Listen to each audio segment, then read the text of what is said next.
ত্রিপুরা রাজ্য বিধানসভার অধ্যক্ষ তথা ধর্মনগরের বিধায়ক প্রয়াত বিশ্ববন্ধু সেনের প্রয়াণে গভীর শোকের আবহে ধর্মনগর আয়োজিত হল নাগরিক স্মরণসভা ও শ্রদ্ধাঞ্জলি অনুষ্ঠান। 56 ধর্মনগর মণ্ডলের উদ্যোগে ধর্মনগর বিবেকানন্দ সার্ধশতবার্ষিকী ভবনে অনুষ্ঠিত এই স্মরণসভায় উপস্থিত ছিলেন মণ্ডল সভাপতি শ্যামল নাথ সহ রাজ্য বিজেপি নেতৃত্ব, উত্তর জেলা বিজেপির নেতৃত্ব, স্থানীয় জনপ্রতিনিধি এবং বিপুল সংখ্যক সাধারণ মানুষ। স্মরণসভায় বক্তারা প্রয়াত বিশ্ববন্ধু সেনের রাজনৈতিক জীবন, জনসেবামূলক কাজ ও ধর্মনগরের উন্নয়নের তার অবদানের কথা গভীর শ্রদ্ধার সঙ্গে স্মরণ করেন। তারা বলেন, একজন নিষ্ঠাবান ও জনদরদী নেতা হিসেবে বিশ্ববন্ধু সেন সর্বদা সাধারণ মানুষের স্বার্থকে অগ্রাধিকার দিয়েছেন। তার প্রয়াণে রাজ্য রাজনীতি ও ধর্মনগরবাসী অপূরণীয় ক্ষতির সম্মুখীন হয়েছে।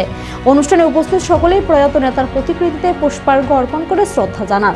শেষে তার আত্মার শান্তি কামনা 1 মিনিট নীরবতা পালন করা হয়।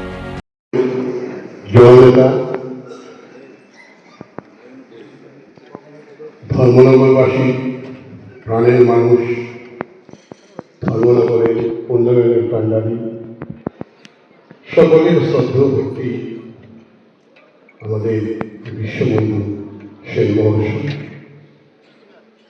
আজ আমাদের মধ্যে নেই ঠিকই, কিন্তু ওনার কর্মকাণ্ড চিরদিন আমাদের হৃদয়ে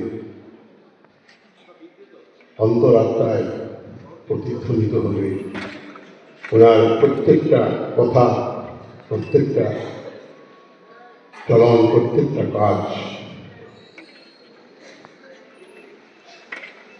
উনি আমার সঙ্গে একটা ব্যক্তিগত সম্পর্ক ছিল।